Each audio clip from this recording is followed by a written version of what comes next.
And I thought was interesting when the gunman was yelling at the manager to open the safe, he stopped and he looked at him and says, relax, just give me a break. I'm trying to open the safe. Right. And I'm thinking at this point, oh my God, he's going to get shot. Like, it's just. Is the thought of being imperfect keeping you from taking action? Welcome to Inspired Action for Imperfect Humans. Each week, we give you real-life stories and thought-provoking research that inspires your soul to live a more fulfilled life through your own actions. From the heart of Calgary, Canada, here are your hosts, award-winning coaches, Christopher Lawrence and Kalloo. Good morning, good morning, good morning. Thank you for joining us on Inspired Action for Imperfect Humans, our podcast title that we've been doing for 4 seasons that Kyle cannot remember. I was waiting for it. I was like, he's kicking this off and I know I'm going to get a jab. You know what I think the problem is, Kyle? I think that it's like having a gun to your head. You get pressure where you're like, I keep screwing this up. I need to get it right. You know, it's interesting you just mentioned that about a gun to your head of pressure. I had a situation that happened. This is the first time in my leadership this happened, where I was learning. I was at McDonald's, you know, that's where I kind of started at my leadership. I was working with a senior manager at the time, and he was like showing me the ropes to do these things. Now, I had the keys, you know what I mean? So I was locking up stuff outside. And oh my goodness, I remember walking through because I was outside walking the perimeter because we're about to close. Back then, McDonald's did close just before midnight. And I think I could talk about this. I don't think there's an issue here, but anyway. You're not going to tell me that you had a gun to your head. Okay, hold on. So I walked into, and I noticed when I was walking through the door, everyone from the counter was just moving back. Right? They just start to move back from the counter. I thought, oh my God, did someone spill something? Because that sometimes happens. You put the drink on the counter, you know, back then you had to do the drink and people move back. But what it was these 2 guys, and they had a gun and they were robbing the place. And so they started to point the gun at my manager, the manager at the time, right? And then I saw when the manager, and of course I blanked out a little bit. I don't even know where we're going with this podcast, but guys, just hold on. And so, and then I saw when the manager. Dude, I'm in shock right now. And then they pointed at me. The manager starts coming over to me. And then they start to look at me and I'm thinking, what? But what was happening was at the time is I had the keys. So when the guy was saying, open the drawers, I had the keys to all the drawers, right? So he was saying, I need to get the keys from him to open the drawer. So fair enough, they went through it. Now, I don't know. I was in shock. I gave the keys. I was just standing there. We had employees. We had customers on the floor.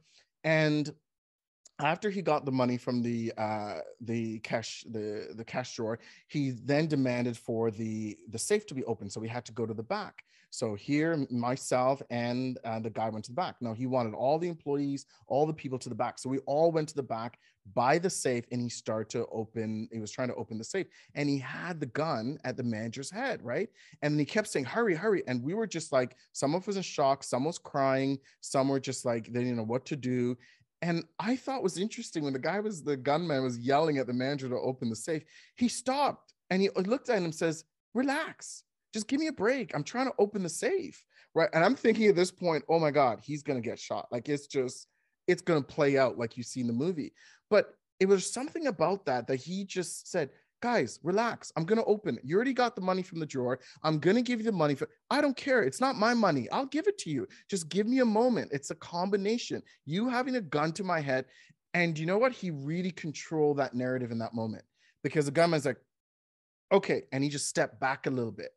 And I just thought, even in that moment, he just said, let's just bring the level down. Let's just calm it down. So of course the guy got the monies. He even took the loonies and stuff, right? And quarters. I'm thinking, who's robbing a place and taking the coins? But anyway, desperate times. And then he put us in the walk-in. There's a walk-in cooler, right? So that's where we keep all the other like lettuce and cheese and milk and all that stuff.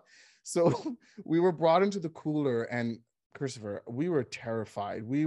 Emotions were all over the place. And the manager just turned to us as we were being locked into this cooler. He said, listen, guys, relax. We're all okay. Look, they got the money. They're going to leave. Let's just relax. We're going to be okay. Now, I don't know if that was true, but I believed him. in that moment, I believed him. And you could just feel a sense of calm. No kidding. You know, it's interesting. I was actually held up at knife point, just walking down the street. So people want to know where we live, but these did not happen in the same cities, right? Right. Yeah. But yeah, I was held up at knife point just walking down the street, but I didn't have anybody. And it's amazing how when you're in a high stress moment, like for me, I was kind of looking, it's like, can I run? Can I run? Because I knew like I was very slight, and I'm like, I'm not going to be able to beat the, like, I'm not going to be able to fight these guys. Like that's not going to happen, right? Was They're it both one twice guy, my size. guy? Two guys, yeah. And you were just walking? So I was just walking away from the C train station, and they ran up behind me and kind of held me at knife point and kind of took some of the items I had on me. And it was really interesting because in hindsight, I could see where they were flexing a bit and testing their own bravery with it. But I only know that now because of how much I study human behavior. Right. And I think a lot about what happened to my own mind in that moment. And I think that when people are stressed out, they think that it's like, well, I would do this if that happened. I would do that if that happened. And it's like, let me tell you something. Yeah. If you got a knife or a gun in your back, you do not know what you're going to do. Like, I'll just tell you that much. But I think about it a lot. Like, I think about, if this was to happen again in my life, what would I do? Right? Would I be compliant or would I not? And I just don't, like, I don't know the answer, right? Like, I think it would be different if it was a gun versus a knife. I was looking for a place to run. But because there were two of them, and it was interesting. I don't even know if they knew that they were doing it. One stayed behind me the whole time, but the other one was always in my line of sight. So wherever I looked, he'd stand in front. So I realized in hindsight, it was a psychological barrier. Yeah. So it's like, don't go there. Don't go there. Right. It's almost like defensive driving, which is another really stressful situation. Yeah. In defensive driving, they often kind of point their finger, and it's like look over there, right? Yeah. And so it's kind of a, you know, instead of like at the thing that you're heading towards. So I think it's a really interesting kind of thing about how our brains manage in extreme stress. Oh yeah, because like I said, even in that gunpoint thing, some people were crying, some people were numb, some people you couldn't see anything, some people were just, you know, confused, some people. What do you remember about yourself? I think I was just taking it all in, you know, in all honesty, because like I said, I remember a lot of the movements. I know what we debriefed after, but in that moment, I was really taking on in. But I was really drawn to the level of confidence the senior manager had. Right? Like in that moment, he really command and control the situation, even if it may have been perceived that he had no control. He did, for the fact that him to turn around and say to that person, you know, there. And interesting enough, the senior, like the store manager was there at the time. Like she came on a little bit later. So she happened to be there. And of course, you expect that she was going to take more control. She didn't. Right? You know, she wasn't, like, even though she is the most rank person there, in that moment, she was the quietest. She was like stunned. Like we had to call her a couple of times. We had to say, hey, go this, hey, come here, go do, like, you could tell, like, it's just, so to your point, you actually don't know. And sometimes it's not even your title, right? There's times that people will step up, right? And to be able to do that. Now, here's what's interesting about that situation. So although we went through that and all that stuff, they did end up catching the robbers, because I know some people may be wondering, like, what happened. They didn't catch mine, to my knowledge. They didn't? Okay. They never came back to me to tell me they did, but I suspect they didn't. So yeah. So they did. This guy, the same group of guys, just a couple minutes down the road, went to hold up another KFC. Now that owner was a little bit smarter. They had cameras, silent alarms, they had everything. So by the time they got out of the KFC, they got them. So that's where they were hitting. Now, Christopher, we had to go to court, okay? And both the senior manager and I had to testify. And they brought us into this room before we had to testify in court. and they showed us some pictures, right? And they said, can you pick out the guys and blah, blah. Because at this point we didn't do a lineup. We had to pick out these pictures. So I picked out 2 people who I thought it was. And again, the senior manager, he picked out 2 people who we thought it was. Now him and I couldn't see each other. So he, you know, I had to go first, then he would go after me. So he wasn't in the courtroom. Now, because I testified, I could stay in the courtroom. So I did. So I testified, I pointed the guys, and they didn't ask me any questions outside of just pointing at the guys and what do I remember happening. Plain and simple, right? So the senior manager now comes in and he's testifying. He talks in great details, great assurance, almost to the point where he's like upset that I can't believe this even happened, right? And so the defense lawyer came and said, could you point out of the 2 guys? And so he goes, those 2 guys sitting right there next to you, right? And he said, well, that's interesting. And he calls his name. He says, the 2 pictures that you picked out are not these guys. Oh my God, Christopher, the guy said, listen, I don't care what that is. It wasn't 2 8x10 that robbed me. It was those 2 guys that robbed me, right? The entire court burst out in laughter. And That's the judge, like, funny. He was like, that's true though, because people, I mean, if people are like, well, it's a very poor defense actually, because I mean, girl, how many times when you're on Tinder do you see somebody's photo and then you go meet them and it's like, this is not whose picture this is. I don't even know how to spell girl, that name. I look at my own photos and I'm like, geez, I look better than I do in real person. No, it was an interesting reflection. And I think the defense was so stunned that everyone started to laugh, that the judge had to like hit his thing and he's like, okay, order, just hang on. Yeah, right? You know what I mean? And you could tell the defense lawyer was so stunned, he had to say, I have no further question. And so the prosecution then comes back and says, can I ask you some additional questions, right? But because that's really what it is, because how powerful that is, right? When the guy's like, I don't know what to tell you. It wasn't 2 8x10 that robbed me. It was those 2 guys, right? So it just makes, like, for him, his clarity in focus was astonishing. And so I never will forget that lesson that day, and days prior to that, just how he handled himself, right? Just how clear he was, how I talk about my friend Sarah. This was kind of her dad, right? So it's like he had a high amount of stoicism when it came to work stuff and family stuff. And it was just like, you know, they're Muslim and they're, what's the phrase? I can't remember what it is, but there's a phrase that basically says, whatever will be, will be. Right. So, alhamdulillah, I can't remember. I know we have some Muslim listeners, so maybe they can help me say that phrase. But basically, it's like, basically it means whatever will be, will be. Coming from a third world country and seeing some of the horrendous things that he saw, workplace stress literally had no effect on him. He's just like, whatever, you know, like when you see people like literally being killed or shot or whatever, you know, it's just like whatever's going to be is going to be, right? So I think it all comes from like your own bias.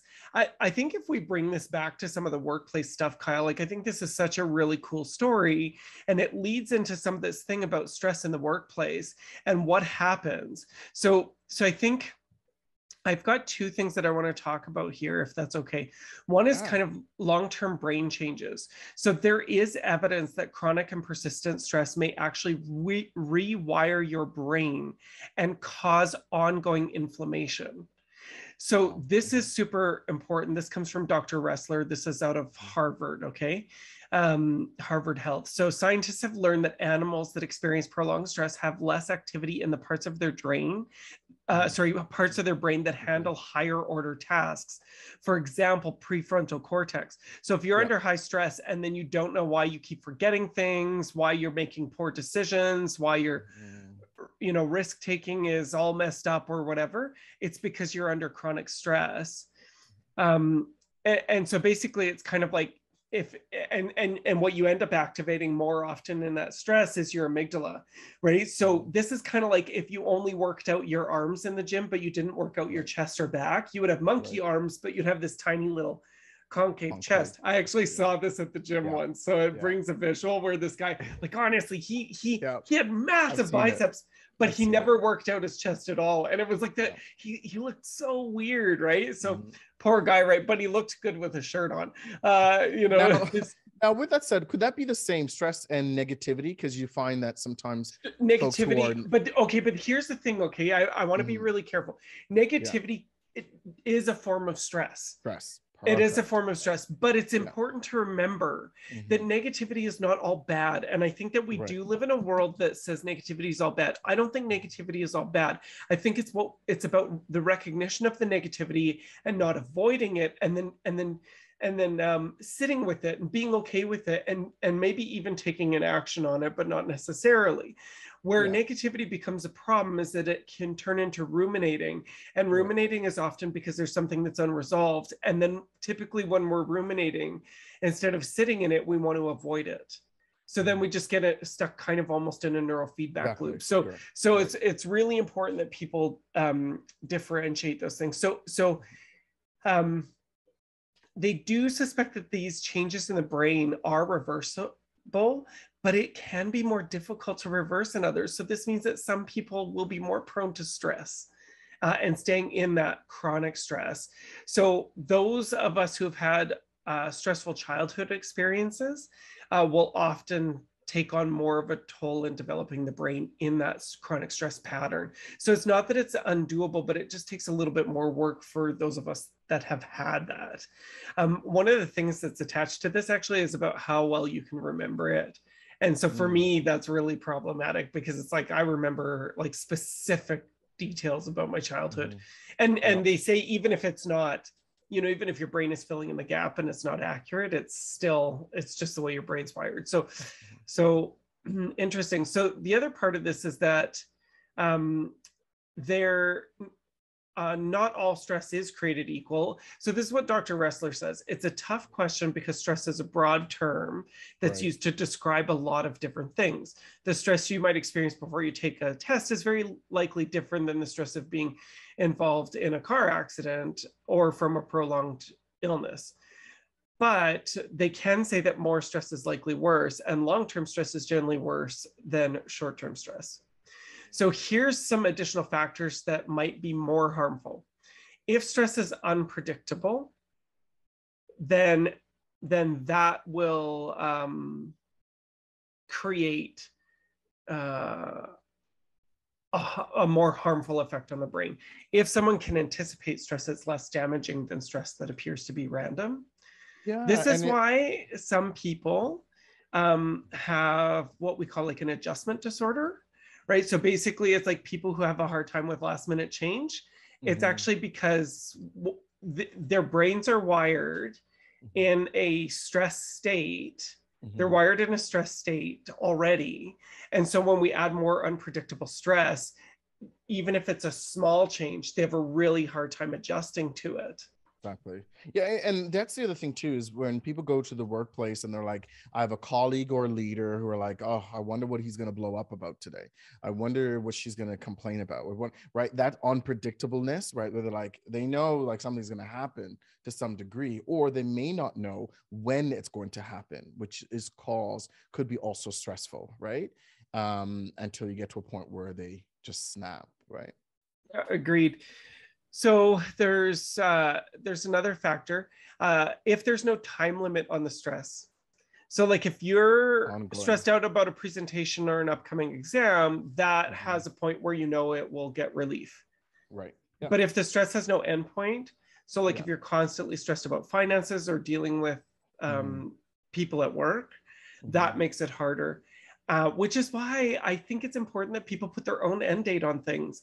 Like, I'm going to leave this job, or I'm going to go in and I'm going to rip the Band-Aid off of this coworker who is moderately abusive and say, you're not going to treat me that way. So if you need to fire me, or if you need to punch me in the face, let's get this over with.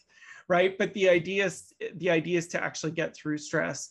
And if people don't feel supported during stress, lack of support will make it chronically worse. Yeah. So I think when I think about the inspired action for this week, just based off our situation that we were talking about of, because those were stressful situations. These are sometimes chaotic moments that happens, in our work or in our home.